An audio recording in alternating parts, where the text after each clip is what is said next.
Emerging from captivity after almost 1.5 years locked away from the world. But these men were willing captives, testing the effects on humans of a return flight to Mars.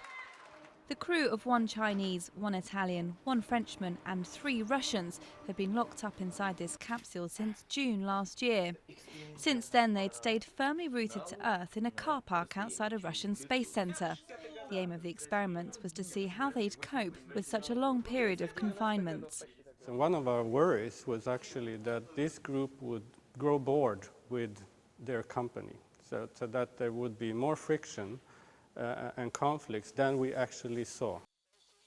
The highlight of the journey was a simulated Mars landing, which saw 3 crew members don spacesuits to walk in a sandpit, collecting samples as if they were on the red planet.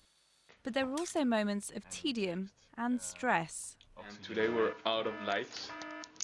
Despite these challenges, the experiment's been judged a success. Yes, man is able, physiologically and psychologically, to endure the confinement of a mission to Mars.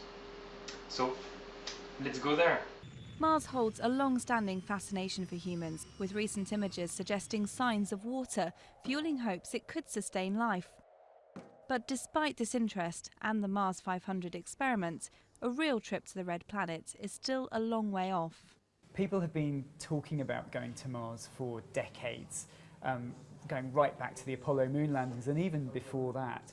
I think realistically it's going to be another few decades before we actually do send people out there.